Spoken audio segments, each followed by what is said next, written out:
to Sugar Coated. I'm your host, Adrienne Garland, the CEO and founder of She Leads Media. For far too long, women have been conditioned to sugarcoat their words, their actions, and the way they show up in the world, and to conform to certain cultural norms and ideals. This is inherently designed to keep those who are outside of the norm from gaining power, prestige, wealth, and influence, preventing more women from being recognized and respected as the powerful leaders that we truly are. Join me each week as we dive into raw conversations with remarkable, uncompromising, and inspirational women that will encourage you to strip away your sugarcoating and move boldly in the direction of your magnificent dreams. So I am back recording after a couple of weeks of not producing and recording my podcast, and that is because I experienced some technical issues. I live in New York, I live in Long Island, and we experienced a hurricane 2 weeks ago now, where we lost power, where our internet service was spotty, to put it mildly, and podcast recording and doing interviews with people was just sort of off the table. So I took a 2-week break, but I am back now. And I'm happy to say that I have a dedicated internet line that I brought into my house. So I never have to worry about that again. And I think it's really interesting, some of the things that we are doing now that, this pandemic continues and that we have to operate from home. I've really changed around the way that I operate and how I do business.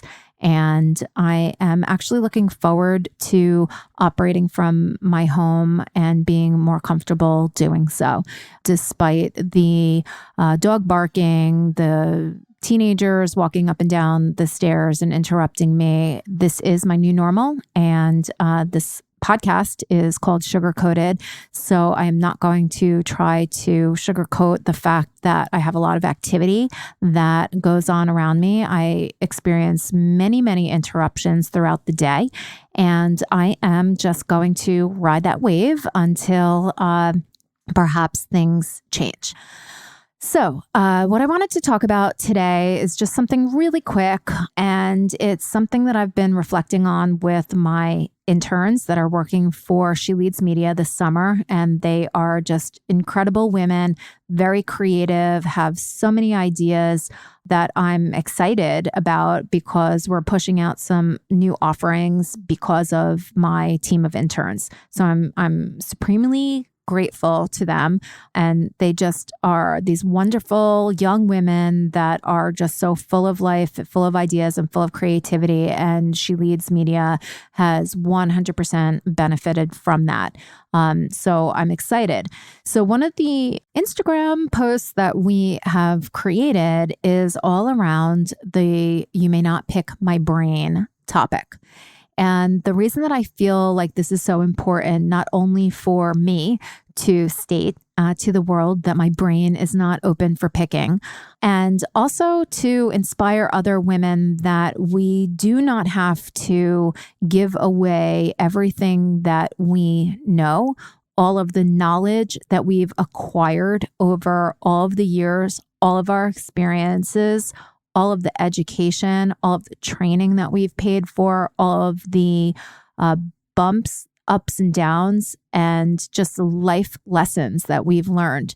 We are not there for someone else's pleasure to gain knowledge from. And I know that sounds a little bit strange, but there are people out there that they think that it's their right to know, and that we are available to them to just give them what they're looking for. And I reject that, and I reject it loudly. I am not sugarcoating anything about this anymore. I am done with providing valuable information that I have acquired over many, many years people want to learn how to do things, and that's wonderful. I am fully supportive of that. I'm fully supportive of people that are looking to understand the podcasting industry, marketing, but there has to be knowledge on the other side that these bits of information are not just readily available. The people that are asking the questions must realize this on some level, or else they wouldn't be asking the questions. And I think what bothers me the most is that when somebody asks a question and they want a certain bit of knowledge, and then they argue with you about the knowledge that you've just given them. That is something that I find to be very rude. And I don't know what that whole phenomenon is all about. Why ask the question if you are not open to listening to the answer? You might not like what I have to say, but what I will say is that I'm very knowledgeable. I am an expert in marketing. I'm an expert in podcasting. And if you want to learn the right way to do things and the way to get to profit, the way to position yourself, the way to pitch the media, the way to put on a conference that is profitable and that is meaningful, the way to build community. And you reach out to me because you see that I'm an expert in this area. And then when I give you value and tell you about the things that matter and the way that things should be done in order to get to what you're looking to get to, when you start questioning my pricing, when you start questioning my expertise, asking me what I charge other people, I'm going to end the conversation. The conversation is going to be over.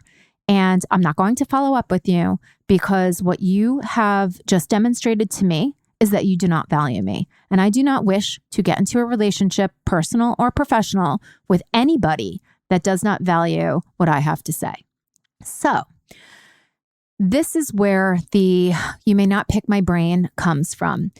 My brain is full of valuable information. I am a kind and generous person. And if you wish to talk to me and you're looking for some specific advice, you're looking for some specific consulting, you are looking to take yourself to the next level or to start a podcast, there is a value exchange that needs to happen. And I say this in a, perhaps you might call it, angry way. And I am angry because I'm angry at myself that for way too long, I just felt like I needed to give this knowledge away and not ask for the value exchange back because I don't think that I valued myself properly. So I say this and I don't sugarcoat it in any way because I want all women out there to know that your knowledge, your unique set of knowledge is valuable. And if people wish to learn from you, they need to demonstrate that with some type of value exchange. So I leave you with that, and I look forward to continuing our conversation about many, many other things, and we won't sugarcoat anything. Take care.